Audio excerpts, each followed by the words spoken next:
Vicky, can you tell to the audience who are you? Where do you come from? Okay, ciao Rita and everyone. I'm Vicky from Taiwan, and I'm just a person who likes wine. And I've been learning wines for almost 10 years myself, and working in the industry for wines in Taiwan. Then I decided to come to Italy just to know everything in the vineyards and the wineries. Okay, can you describe yourself in 3 words? 3 words only.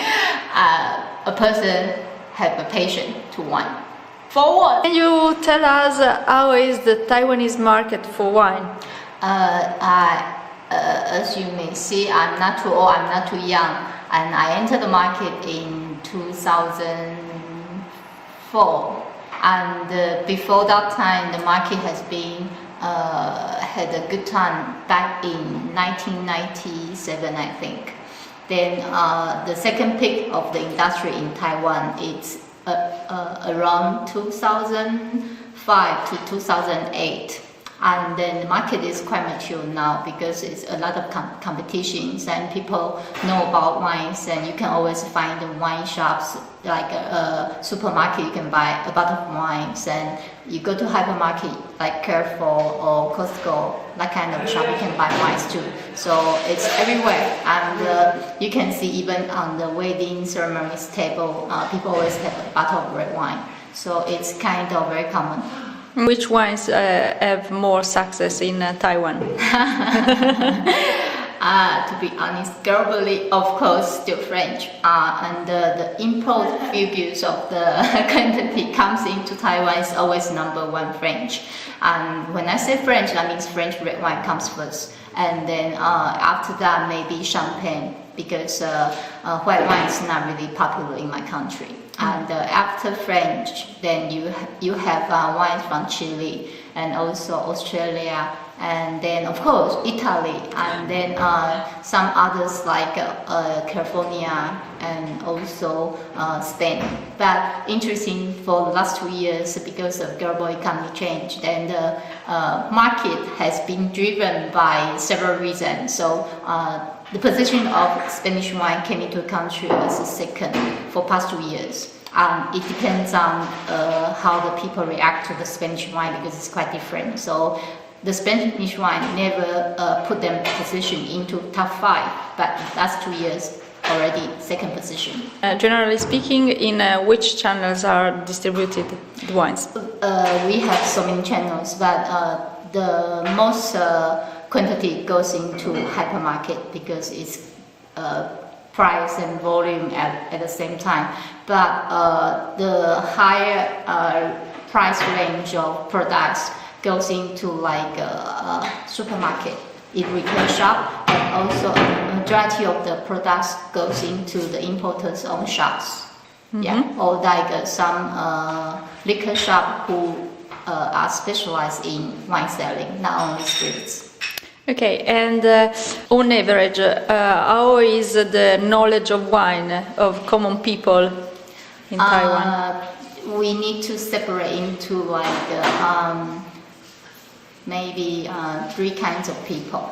Okay, the first one is of course those people went back to maybe 20 years ago.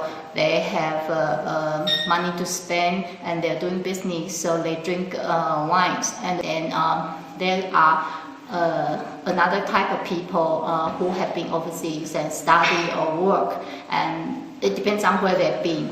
So for example, if I have been to Australia and I approach Australian wine, so when they come back to the country, they tend to buy more Australian wines because they're familiar with. So it depends on where they have been, those people. And those people are normally work for a company, and they have good money to spend to have a better lifestyle.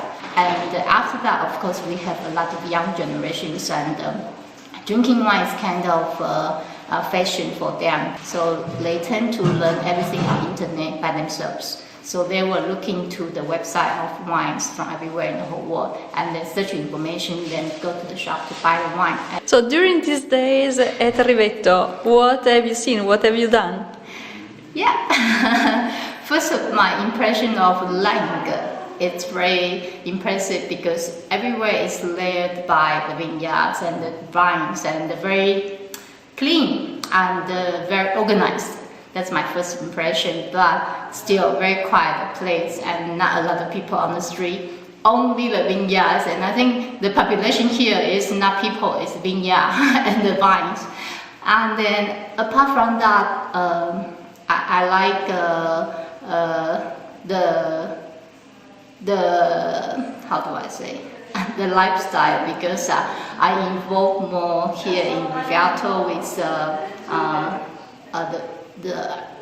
the vine growing and the pickup, and also I see the production. Then I see only a few people working here, so I think it's a kind of hard work on the winery. So it's quite interesting to see.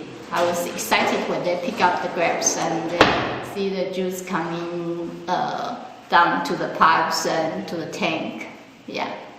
Okay, and have you some tips, some advice, some suggestion to give to Italian, especially Piedmontese wine producer to enter and to stay on the Taiwanese market?